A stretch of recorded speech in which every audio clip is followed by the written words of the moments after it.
Without any further ado, Ted, do you want to just take it away? Great, thanks everybody. Okay, so let's keep going, and I'll I think get into the second half of my presentation today. This one on pre-registration and pre-analysis plans. And yeah, I already introduced myself and went through the roadmap. I guess here the difference with the first part of the talk is, we're very much focused on pre-registration, pre-analysis plans, and some of the issues around researcher degrees of freedom and publication bias here.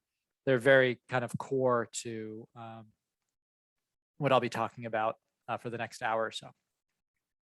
All right, so one of the kind of starting points for discussion of pre-registration is the fact that there's been documentation really for decades now of pretty important problems with empirical social science research. There's a large body of evidence suggesting that there's a lot of false positives in the research literature, findings that don't replicate. There's a lot of evidence that there's extensive data mining, or what we call here tendentious reporting, meaning biased reporting. There's also, and I'll talk about this in a few slides, a lot of evidence that null findings, like statistically insignificant findings or unexpected findings, are largely invisible to the research community. They disappear into a file drawer. So there's really, at this point in the meta science, research community, documentation of a lot of these problems, pervasive problems in the social science, in the social sciences, and again in the book that I wrote with Garrett and Jeremy, we lay out this evidence, in a couple chapters, and in some of our recent work, we've done more, and other scholars have been documenting these issues, not just in economics, but in psychology, political science, sociology, other fields. I'm not going to focus so much on these problems. I'll mention some of them. I'm going to talk about, ways to possibly solve these problems today, but we'll come back to the underlying problems at several points. So in some early work that was really coordinated through a BITSS meeting about 8 or 9 years ago, a bunch of us wrote this paper in 2014 that laid out a few interconnected approaches to addressing these problems and improving the quality of social science empirical research. One sort of core approach was disclosure, which Simmons et al. Had really been advancing and arguing for in psychology, and that other fields have really moved towards greater disclosure by researchers of research design issues, of financial conflicts of interest, et cetera, a whole range of disclosures. In economics, until I guess 7 or 8 years ago, we didn't even have to put any financial disclosures in our papers. So there were all kinds of well-known studies by finance professors and others who were, doing research while being paid in a way they didn't disclose, being paid by financial company, corporations, serving on the boards of, Morgan Stanley or whatnot, and then writing research that sort of advanced the interests of those corporations. So we've actually moved towards greater disclosure in economics. Of course, in biomedical research, there's so many famous cases, more now from a couple decades ago, of researchers, being paid by pharmaceutical companies and then really only selectively publishing data. So disclosure seems like a fundamental way forward.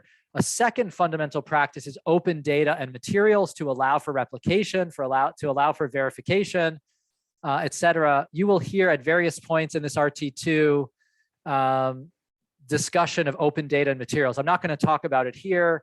You're going to hear Alex talk about the social science reproduction platform. You're going to hear others talk about the importance of open data. Even Leif in his talk next is going to talk about this. So let me not focus on that here, but you're going to hear about it. I'm going to instead focus on this third point that we emphasized in our 2014 article, which is the importance of pre-registration of research hypotheses.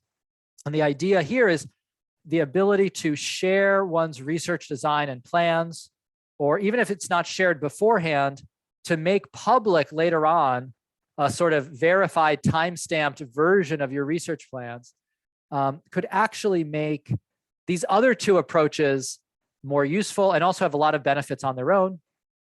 And some people would say, well, isn't open data enough? If we can just verify results, isn't that enough? And what I'm going to talk about today is no, it's not enough, actually. That's a great starting point. It's very important.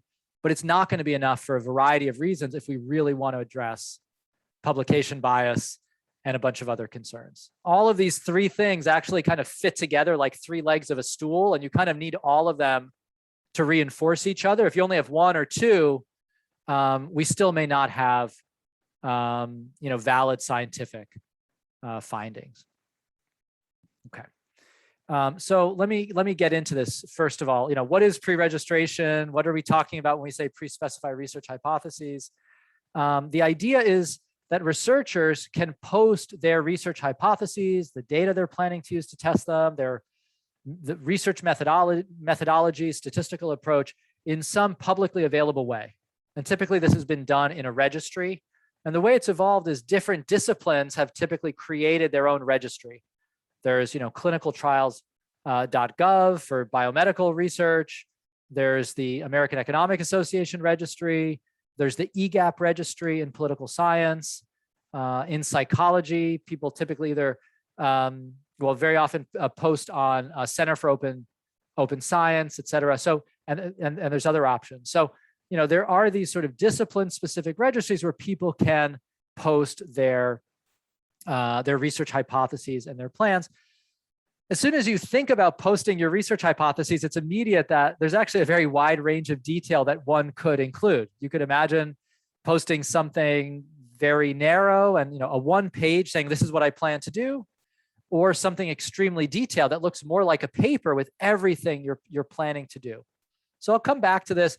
Different disciplines have sort of evolved slightly different norms about this, and even within, say, my field of economics, there's a range of detail that different people put in pre-analysis plans or in pre-registrations. So we'll talk about that. That's one of the kind of, open questions. Although one of the punchlines I'll come to is even a relatively thin pre-analysis plan can still be very useful. A relatively short one can still be very useful. So let me start by talking about the field I know best, but others could, can explore the registry that's found in their own discipline. So the AEA registry is about 8.5 years old. It's actually at socialscienceregistry.org. It has a focus on randomized control trials. That's the sort of stated, goal of it, is to provide a registry for RCTs. People will often ask, especially because later on in the lecture, we'll talk about observational research. People often ask, what do I do if I have an observational study and I want to pre-register my hypotheses? I don't have an RCT. What do I do? There actually are ways of doing that. For instance, through the Center for Open Science's OSF, the Open Science Framework. So OSF has the functionality to sort of register really anything that you want and make it publicly available. So I just want to put it out there because it's a question that often comes up. But again, for RCTs, where there's been a lot of pre-registration, in economics, people will post on this registry. There's a kind of welcome page that describes sort of how the thing works. It's actually very user-friendly. There's ways you can download the metadata. It's pretty easy to search on topics or researchers. So it's actually a pretty user-friendly design, the AEA registry, and I think the EGAP registry and others are kind of similar. What's really been interesting over the last 8 years or so is how registration has taken off. So when BITSS started in like 2012, 2013, the AEA registry was brand new. There weren't studies registered. The numbers have just increased really dramatically. There's now over 4,000 studies registered on this site from econ alone. EGAP has thousands of studies registered. There's many thousands, if not tens of thousands of studies registered on OSF. So again, this is like something that's really taken off just in the last 7-8 years across multiple social science fields. Now, on the AEA registry, I should say some of the studies that are on there are earlier studies that are being like put onto the registry for completeness, but most of them are new studies. So what does the data look like? This is actually a figure that we put together, and we put it together with Garrett and Sarah, Garrett Christensen and Sarah Stillman. It's in the public domain. You can see the link down there if you want to see the latest version of it. And this is a figure that is in an article that I wrote that just came out in the Journal of Economic Perspectives. This shows registrations in the AEA registry. The gray kind of histogram bars are the cumulative. And those are, on the right-hand scale, you can see it goes up to over 4,000 by early this year. So it's actually out of date. Now it's even higher. The black dots are the number of studies posted on the registry quarter by quarter. So I think what's kind of interesting is not only is the cumulative number going up, but the numbers of studies being registered every quarter is going up. So there's just this really exponential increase in use of the registry over time. So again, this is sort of a practice that's really been widely adopted and taken off.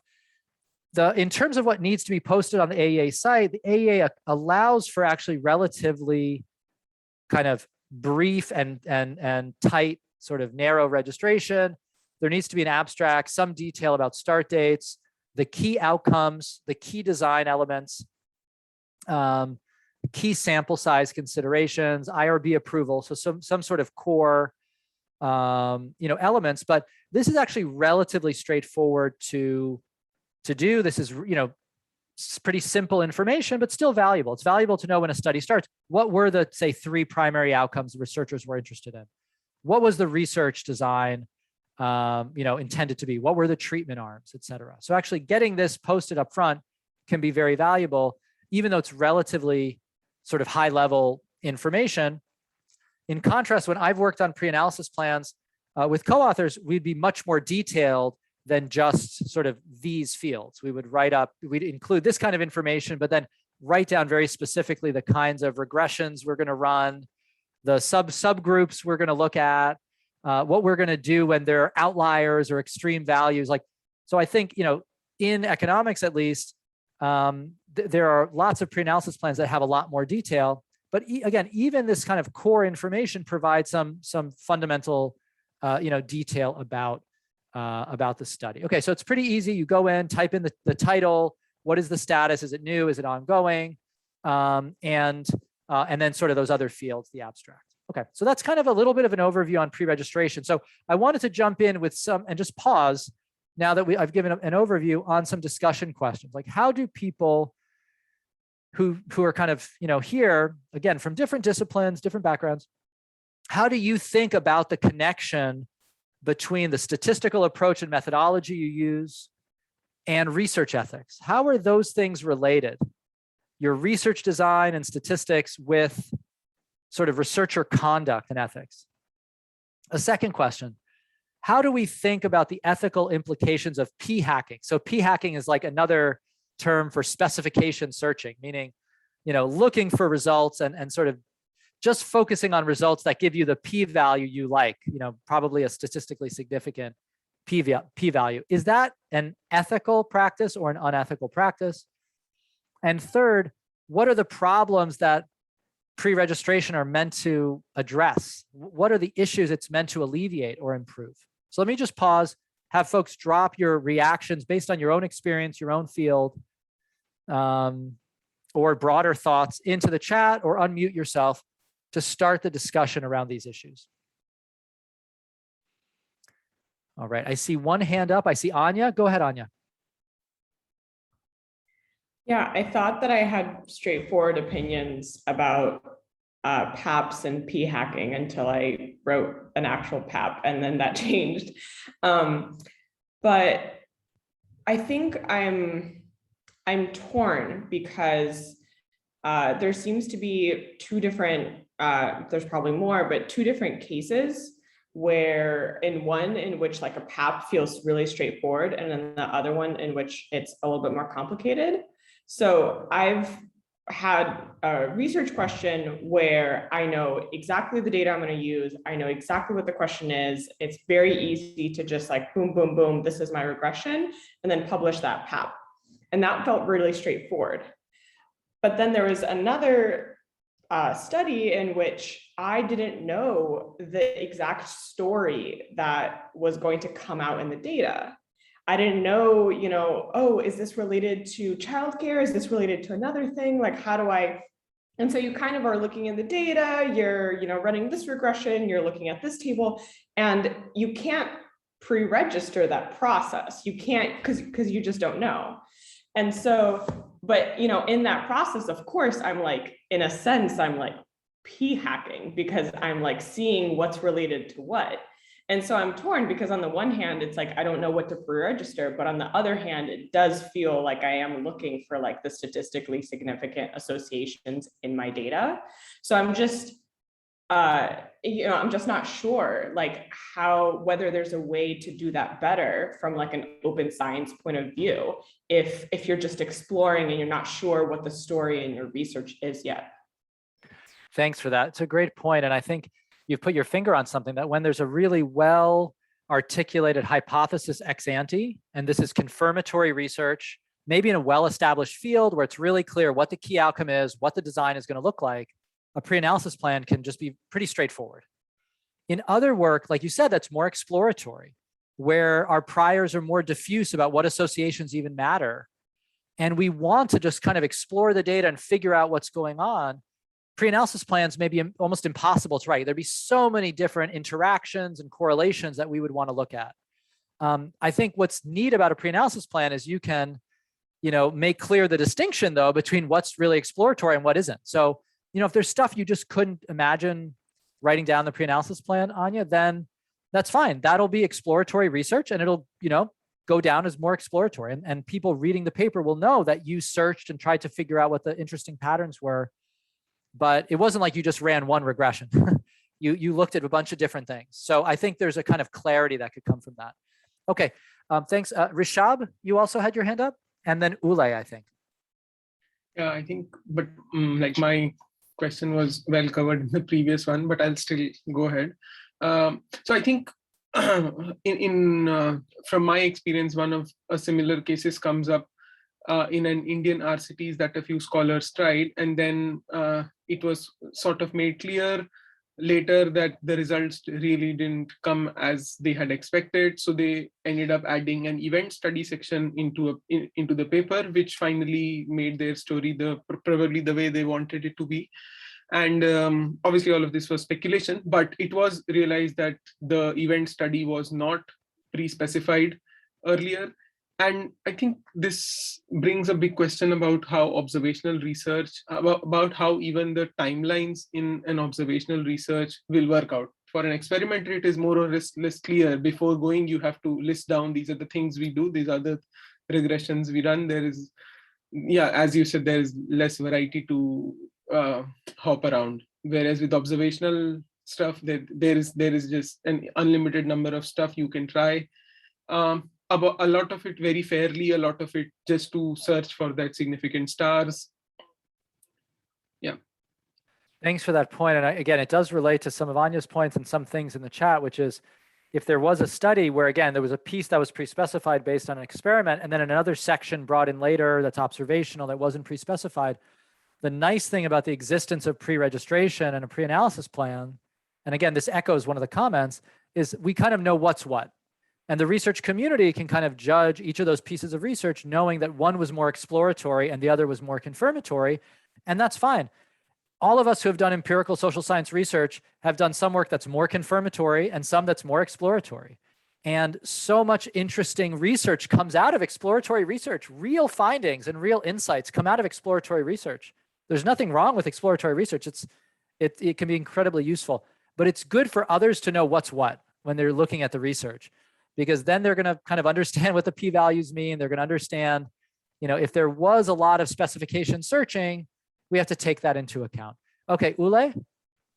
Hi, thank you. I actually just wanted to ask, it's related to that, but I wanted to know if the research, like registry or plan, does it need to be one and done? Because, for example, from what I know, it's usually done before we even look at the data. So it might be that I have my variable, I know what the relationship that I want to look at, but then I simply cannot get the data. So can I just like later say, okay, this was the plan, this was how I was hoping to conduct it, but especially due to transparency reasons, I could not get the data. So this is my new plan. Does it have to be one and done, or can I amend as I go?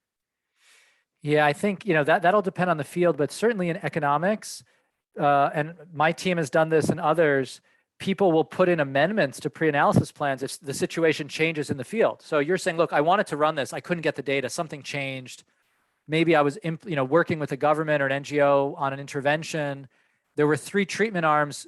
They only did 2 of them. Well, that would be a very good reason to put in an amended pre-analysis plan or pre-registration and say, like, on this date, this thing happened. This is the amended pre-analysis plan. And for one of my projects, we ran, I think, a series of 3 lab experiments where we kind of learned, we put in a plan before the first one. We learned some stuff. We got some new insight. We put in a plan before the second round. We learned some stuff. We put in a plan before the third round. I see that as a good thing instead of a bad thing, because then the other people can see how our thinking was like evolving along the way, and we're open about this. These were our hypotheses at different points in time. So I don't think you should think of it as just set in stone. I think you can amend it as long as you're clear about it. Thank you for that. I do see a comment here, which is a bit related from Adel about disclosure of deviation. So it's a bit related to this issue of changing plans over time and disclosure of deviations. I think disclosure of deviations from the protocol or things that go beyond the plan or go in a different direction are obviously critically important. And it's very important for authors to be very open when they are doing something different than the plan. Now, because there is a plan, it's still going to be possible for other researchers to figure out those deviations, but it takes a lot more work to dive through the details of the plan and the paper to understand them. And it really is on the author to make sure that they're being clear about that. So I think that's a really important point. And Adel makes the point that there could be some p-hacking that's going on that people aren't disclosing. So, there should be disclosure of deviations. And I see Lisa has put in something about one of these funny comics. I won't click on it here because I don't know what's going to happen to my screen share. But is that the one with like the jelly beans, the different colored jelly beans, or is that a different one? Yeah, Okay. it's the jelly beans. Yeah, so that's a great one. So I think there's, obviously some notion out there that this is, p-hacking can be pretty pervasive. Great. Okay, so thanks for those thoughts and comments. Keep these ideas and questions in mind, and jump in with further thoughts either in the chat or raise your hand along the way. What I'm going to do now is kind of dive into some more of the details. So why might pre-registration be useful? So this is related to our the last question on the previous slide. Okay, let me just go through these. One really important element is pre-registration completes the body of scientific evidence. It creates a paper trail, meaning we know not just what ends up getting published, but if work gets pre-registered before it's done, even if it isn't published, we know about it. We know someone was planning to do this. We know someone said, oh, look, I'm running this experiment or I'm collecting this data. This is very important for dealing with publication bias because there's evidence, for instance, in the Franco et al. 2014 paper and in others, that there still is a file drawer problem. There is publication bias. In particular, a lot of null result findings in the social sciences never get published. And this is just some of the evidence from the Franco. The Franco et al., if you haven't read it, is a great paper. It's one of the kind of best illustrations of publication bias. What these authors were able to do is not just see what was published, but they worked with a funder, the NSF, that had funded over 200 different studies, 221 different studies through what was called the time-sharing experiments for the social sciences, TESS.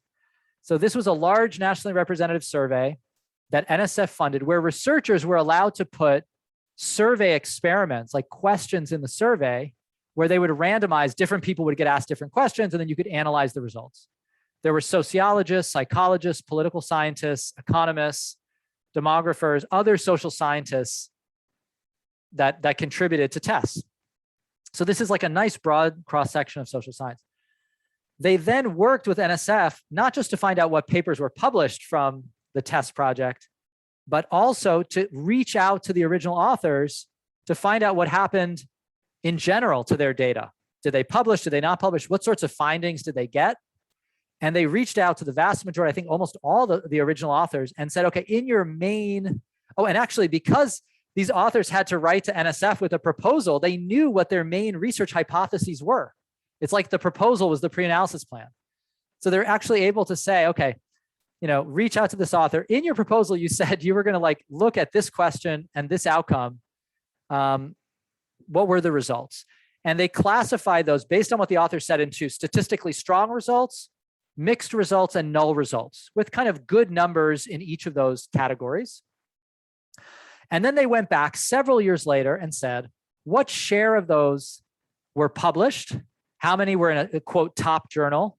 How many were in a quote not top journal? How many of these results had been written up but not yet published? And how many had just like not even been written up? Not even like no working paper had even been circulated.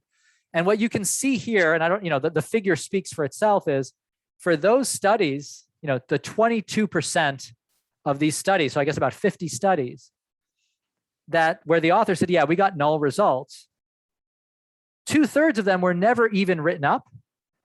And then some were working papers, very few were published. So if we were just looking at the published literature, we just wouldn't see many null results. Like most of the null results would have just disappeared from the literature. Whereas when there's strong results, most of them were published and almost all of them were written up in some form or other. Maybe they were not yet published, but they were, in submission to a journal. Okay, so, this is a striking finding. This is data from about, I guess, 7 to 10 years ago, showing that null results are really disappearing at an alarming rate across empirical social science fields, and that, significant results are way more likely to be published. Okay, so this is a kind of scary but important motivating example for why we need pre-registration. If these authors, Franco et al., were able to find out about these studies because they worked with the funder, the National Science Foundation. But if they didn't have access to those proposals in the NSF, they would never have known about all those null results, or we as a research community wouldn't know about them. Let me just take a quick look at the chat. Okay, good. There's some conversation in the chat. Let me let that keep going. A second reason why pre-specification, pre-registration is useful is it reduces the risk of data mining or other kind of biased reporting of results. If if journal referees, if other authors, if other members of the research community can see your original pre-analysis plan, they're going to know you meant to test certain hypotheses. And so when you're writing up your paper, others know what you were planning to do, what you intended to do, what your research hypotheses were. And if you don't produce those results, they can ask about them and inquire about them and say, hey, you published this paper, but your pre-analysis plan said you were going to look at all these other outcomes. What happened to those other outcomes? And it'll be pretty clear if people's research focus changed. Now, there could be very good reasons why the focus changed. Ule asked the question before, maybe I couldn't collect the data I wanted to collect. That's why I focused on other outcomes. But that's why it's actually important to amend the pre-analysis plan and say, look, something happened. I couldn't get access to data. Here is the updated pre-analysis plan. So authors don't think you're just cherry picking, meaning just picking the significant results and kind of ignoring everything else. This concern about cherry picking or people only reporting some results and not others kind of is expressed in some other studies. These are data from a couple studies by Gerber and Malhotra from political science journals and sociological journals, sociology journals in panel A, political science in panel B. What they show here is the Z statistic. And of course, we know, in our statistics classes that if this statistic is at least, 1.96 or say, roughly 2 or above, then there is statistical significance at 95% confidence, the traditional level for significance. And if it's below that level, it's a non-significant finding, or at least that's been the tradition in social science fields. And what you can see in sociology, political science, there's very similar figures for economics. So economists don't think we're any different. There's similar figures for other disciplines. There's this huge spike in findings at exactly, between 1.96 and 2. And like a lot of missing findings just below that level. So this is not a pattern of p-values that would be produced in any sort of natural distribution of results out in the world. This is almost certainly evidence of either some manipulation by authors where they're presenting certain results that just give them the 2 stars, or maybe editors of journals only publishing results that are significant, regardless of the source of bias, whether it's the journals or the authors. This is really unacceptable. And this suggests there's a lot of missing studies or a lot of distortion of the research literature.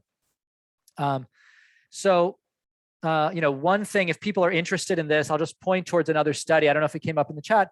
There's some new work that just came out last year by Abel Brodeur and co-authors in economics, showing some updated versions of plots like this for studies using different research methods. So it actually turns out the degree of this like obvious publication bias is very different for different types of empirical studies in economics. So maybe again, if Alex or Katie or Fernando or somebody can throw that in the chat, but that's some kind of the latest word on that in economics.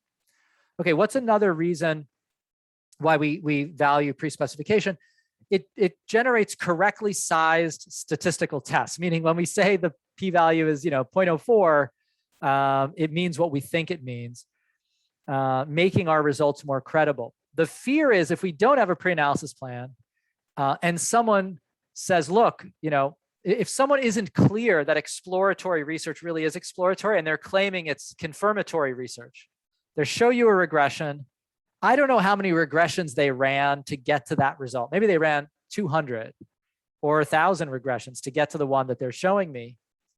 My fear is the result they're showing me is not really representative of the data. It's an outlier, it's spurious, and the p-value they're showing isn't valid if they had to run 100 tests to get to that p-value. Eventually, if you run enough tests, you get the green jelly bean or whatever it was in that comic that was just put up before with enough tests. I want to know how many tests you've run. If I don't know how many tests you've run, I don't know what your p-values mean. If you have a pre-analysis plan, I understand how many tests you've run, and that allows me to make any sort of multiple testing corrections more credible. All right. Another point in terms of the value of pre-registration, it actually makes the first two steps that I talked about way up front, disclosure and open data, more effective. So once I have a pre-analysis plan, I can kind of cross-check, what you disclosed with the plan. I can cross-check the data you made available with what you said you were going to do. So all these things kind of reinforce each other. A fifth point, which I think is actually one of the most important points, and as I've worked on pre-analysis plans, and maybe others agree, I think this is a central value of pre-registration and pre-analysis plans, is by forcing people to write down what they're going to do in advance, it forces them to think more carefully about what they're going to do. I would say on my own research team, so many times during the act of writing down the pre-analysis plan, we realized, oh, wait a minute, we weren't thinking about something the right way. And, as we think through it carefully, we really should change the survey we're running to get the data we really need. Or, we need some additional data to make this work. And if we hadn't thought it through in advance, we might have gotten to the end of the project and at that point realized, oh, wait a minute, we didn't design this the right way. So this can lead to better quality research because you're designing stuff better. It can also reduce the waste of funding on projects that at the end of the day just weren't well designed or had a flaw that might have been discovered if people had written a pre-analysis plan. So this is actually going to relate to some of the other things you'll hear about on Friday, Alexander Kopak's session about design and research design, which relates to some of what I'm talking about today. So he'll go into some of these issues in more detail. Okay, what about others? Again, let me take a little discussion pause here and take a peek at the chat and see if others have, thoughts about other benefits beyond these kind of 5 commonly articulated benefits.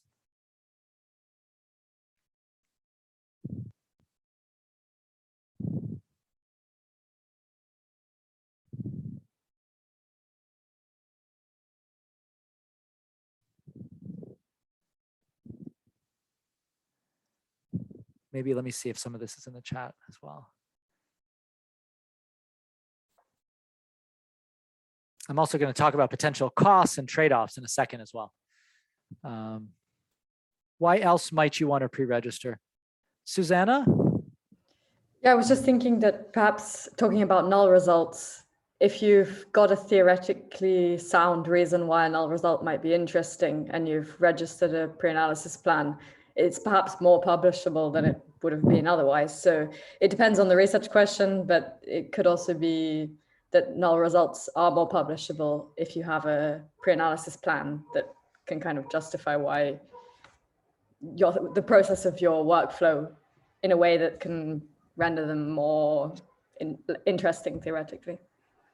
Yeah, thanks for that point. I think many people agree with that. And I would say, even in my own experience with several projects that did produce null results that may have been surprising, I think it was easier to publish those null results because it was easier for us to convince reviewers and editors of the quality of the study. Like, we designed it, we pre-specified it, we collected the right data, and we got a null result, and it was more credible. So I think that's exactly right, that even from the point of view of individual researchers' incentives to publish, writing down a pre-analysis plan is almost like an insurance policy. If people view the research as more, as higher quality, it's going to help you get the results out there and get them published, regardless of what you find, because there'll be a kind of greater credibility potentially to those findings. Ule says, I think having pre-registration might help you build upon your research later. Can you explain that, Ule? Yes, I was just thinking that the same way that pre-registration might help you build more research, build more robust research, as you're actually having to think about it to be able to write it down. It'll also help you. Okay, maybe some time ago I thought about this hypothesis because of this or that, but I didn't explore that other side of this aspect, so I can just look at the other stuff later. Yep, it gives people a sense of how you're thinking about it. And then I see Sandra's comment about it helps clarify ideas and protects the results that may be controversial. So this is a little bit related to Susanna's point about maybe finding something unexpected or that goes against what may be expected in the field. But if you do come up with a finding that's politically controversial, and people looking at the research may fear that there's bias, you found that this program is good or bad, having a pre-analysis plan in advance, laying out what you're going to run in a way that's that's seen as very rigorous, can protect you. So when you get the results out there, it's clear, you tied your hands, you ran the right specification, this is what you found. It isn't that you specification searched just to show a negative result or just to show a positive result. All right, great. Okay, so let me keep moving forward. There are concerns about pre-registration and pre-analysis plans. There's a concern that moving towards pre-registration will stifle creativity, that somehow pre-registering certain studies would restrict people doing exploratory research.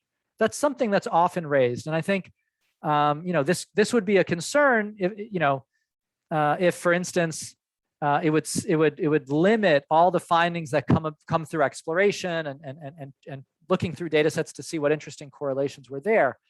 Of course, if you look at the first bullet I've put on the slide here, you'll see there's a logical inconsistency, which is there's no reason why, just because some studies are being pre-registered, that we can't also do exploratory research. It's not like we can only do one kind of research. In social science research and other fields, we use different methods. Sometimes we have observational data. Sometimes we have experimental data. Sometimes we use method A or method B. So as long as we understand that these things can coexist, there isn't any kind of logically necessary reason why pre-registering what we can doesn't mean we can't explore our data sets as well, as long as we're clear about what is what. There's a reason why we will want that clarity. There's a reason because, again, if someone can explore the data and run 1 million tests, their findings may just inherently be more tentative. It may just be harder to interpret a statistically significant correlation if I've been exploring the data for a year rather than running the one pre-specified piece of analysis. So again, and this gets back to some of the comments before, pushing for pre-registration and pre-analysis plans doesn't mean we wouldn't want people to explore their data. Data exploration can be very valuable. We can find lots of interesting patterns that will stimulate further research and be important findings. But we have to know what is what. What was pre-specified, what's confirmatory versus what's exploratory. And unfortunately, in the social sciences, there's a bit of a tradition, and it's changing now with the open science movement, but there's a tradition of people exploring their data for maybe many years and then writing the final paper as if those were the only hypotheses they had thought of. certainly when I was getting my graduate training, that's basically how we were taught to write papers. And I know in many other social sciences, that is the tradition. But that isn't really scientifically valid. Okay, another concern that comes up beyond stifling creativity is the time costs. Is it the case that it's just really burdensome and onerous to write up pre-analysis plans? Now, we mentioned above there could be some benefits. So effectively, we're asking, are those benefits worth the costs? Thinking as economists would about the trade-offs. There's a couple interesting issues here, though, when we think about the cost of writing a pre-analysis plan. One is, yes, it takes time to write a pre-analysis plan, but it could save you time later on. I found in my own teams, and maybe others can put in the chat if they've had the same experience, that once you've written a pre-analysis plan up front, when you get the data later, the process of moving from getting the data to doing the analysis is actually faster because you've already laid out and thought through what you're going to do. So it does take some time up front, but it may save you some time later on. So that's when we think about the time cost, we have to keep that in mind. Another one relates to the level of detail. Again, maybe an extremely complex detailed pre-analysis plan could take a lot of time, but the basic information in pre-registration could still be quite useful and valuable. And some authors have argued that maybe that alone is what we should really be pushing for. Anything beyond that is extra. But even the basic level of detail on study design and primary outcomes could already add a lot of value. Let me just see. I see there's an interesting comment in the chat. Okay, Stefan says pre-analysis plans are very useful for onboarding new team members. I would totally agree. When we bring on new members of the team, some of the first things we do is say, okay, read the pre-analysis plans, and then they understand what we're planning to do, what the data looks like. So that's a great benefit. Ingemar and Anya, this is sort of related to Anya's earlier questions. What would an exploratory PAP look like? That's a really interesting question. There really isn't as much of a tradition or a track record around purely exploratory pre-analysis plans in the social sciences, but I think they could be useful in at least laying out some of the broad areas of interest, some of the outcomes, some of the variables that'll be examined.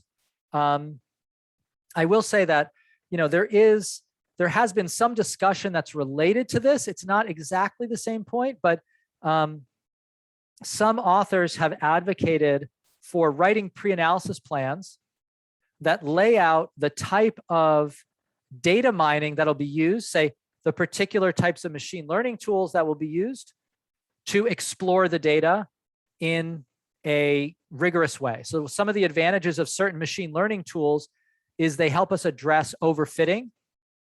And so, there has been a bit of a move, and I've seen this in several pre-analysis plans. I know that Sendel Malainathan, Jan Spies, and co-authors have advocated for this. In some of our work in our group in Berkeley, we've written a pre-analysis plan saying our plan is to use these machine learning tools to find out what the robust correlations are. It's a little bit like Ingemar and Anya's question, saying like, okay, we have tools for data mining. We have tools for exploring correlations that we think are pretty rigorous. Certain machine learning tools, random forests or lasso, we can pre-specify which of those tools we're going to use.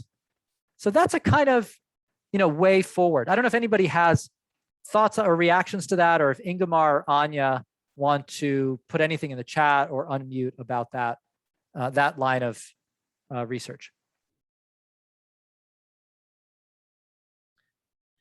Yeah, it might also be interesting if there, we kind of talked about two solutions to that. So one is, the idea of like an exploratory PAP, even though, there's not a lot of tradition around that. But then another is making clear in the working paper that this was exploratory research. And, one follow-up question there is whether or not there's a good model of that, whether or not there's papers that in the footnote or in the introduction or whatever say, hey, we arrived at this question by exploring the blah, blah, blah, so making it clear to people that this wasn't a prior belief that they had, but how they arrived at their research question. That would be pretty interesting, and maybe would address people's questions. Great, thanks. I agree with that that point. Simone, do you want to jump in? Yeah, thank you. I think I just have a naive question at this point. So we are certainly discussing, aspects in the social science research right now here. But I was just wondering, what is happening in other disciplines? So what we're discussing here in terms of pre-analysis plans, and maybe they're not even called like that in other disciplines. So I'm just wondering, what is the perspective from a more cross-disciplinary, point of view? Thank you for that. It's a great question. There are related movements and concepts in other fields, and they go by different names and they have different norms. And it's a great point. Certainly in the social sciences, we've been inspired by and we've learned a lot from biomedical research. There were registries, trial registries, starting like clinicaltrials.gov, I think in 1999 was launched. So again, over a decade before the social science registries. There are kind of hypothesis documents and research protocols that get published in advance in biomedical research. There are also lots of other challenges, and the biomedical researchers also will highlight ways in which they've kind of fallen short. So it's not to say that they've solved everything, but I think we've been inspired by their example. But we've also gone in new directions. The nature of our research is different. The constraints are different. For instance, there's ways in which the social sciences are very different than biomedical research. In biomedical research, the gold standard are, say, double-blind clinical trials where people don't know if they're getting the treatment or not. In the social sciences, that almost can't be the gold standard. Like, how can I run a double-blind trial on whether I give you $1,000 as a cash transfer? Like, you're going to know you got the $1,000. It can never be double-blind. So it's kind of funny when it doesn't work. When some medical researchers have reviewed the quality of evidence in economics or political science, they typically rate it all as low quality evidence because they're like, it's not double blind. It can't be good research. So that's a bit of a caricature, but there's just different needs and norms and standards in different fields. And we've certainly learned a lot. And in lots of BITSS meetings, we've benefited so much from having the perspective of biomedical researchers who in some ways are like a decade ahead of us in certain ways.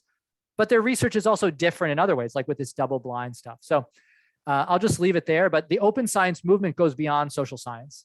And there's some similar debates even in physics and whatnot about, open data or transparency as well. So thanks for that. Thanks for that question, Simona. Hey, Ted, just a heads up, we've got about 5 minutes. Oh, great. Okay, so I'm not going to be able to get through all the slides. This conversation is really great.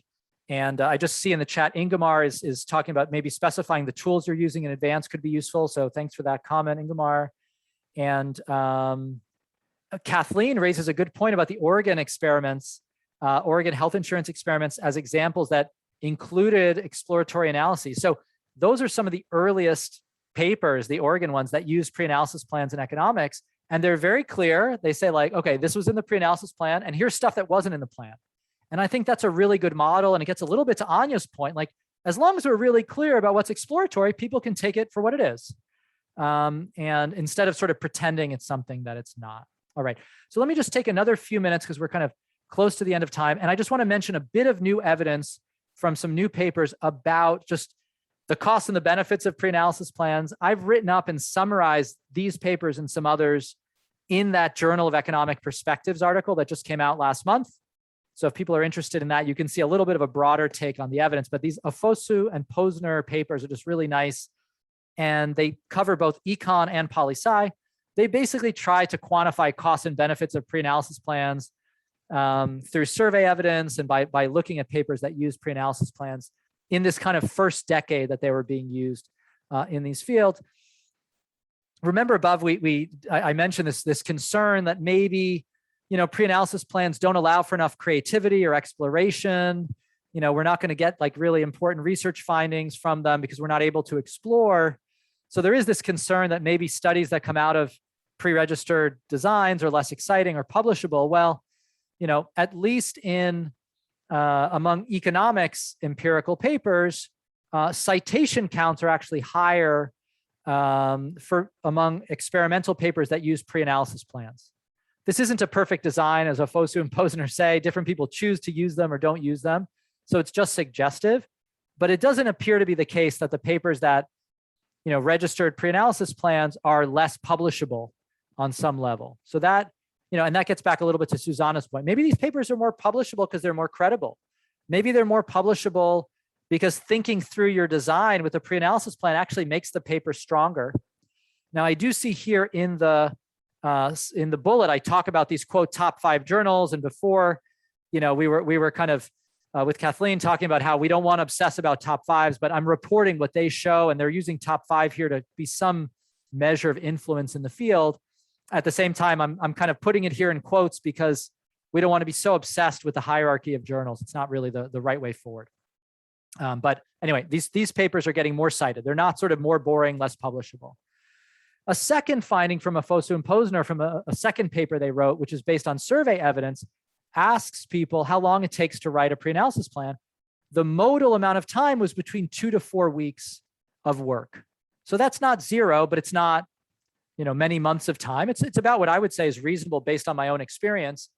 And again, remember that if you write a pre-analysis plan up front, maybe it saves you time later on. So this doesn't feel totally burdensome. In their survey, also 70% of scholars who had written pre-analysis plans in economics and political science believe the overall benefits to them and their team outweigh the costs. So that's not everybody, but it suggests like really the bulk or the clear majority of people using these tools think they're valuable, as opposed to thinking, oh, it's a waste of time, I'm only doing it because it's a requirement. So I think that's another useful piece of evidence that even though there are costs, the benefits for most people seem to outweigh the costs. And thanks, Katie, for putting these papers in the chat. So this is just kind of a last point, and then I want to leave just a minute or two for discussion at the end. Where can we apply pre-analysis plans? We're going to talk about this in some other RT2 sessions coming up. Clearly in field experiments and lab experiments, they're already being widely used. Some people have argued that, well, maybe we don't need to do them for lab experiments because we can easily replicate lab experiments. But I still think there's a lot of value from, we articulated so many benefits. It's also just really valuable to register lab experiments so they don't disappear. There's quite a bit of evidence that there's a lot of publication bias in lab experiments. So if people are interested in learning more about that, some work by Max Casey and co-authors demonstrate that. Isaiah, the reference, if someone can put it in the chat, is Andrews and Casey, indicating like extensive publication bias in economics lab experiments, and I think the same is probably true in psychology. Pre-registration can help deal with that. Another open question is how widely can we apply these tools into observational research, non-experimental studies? This is just really promising. There's sort of an open debate about how widely these tools should be applied. Berlig has a contribution. Professor Cecilia Moe is going to discuss these issues on Friday. And this is kind of like one of the kind of frontier debates right now in the social sciences. For experimental work, it's relatively straightforward to apply pre-registration, and it's already being very widely used. I showed you that adoption curve.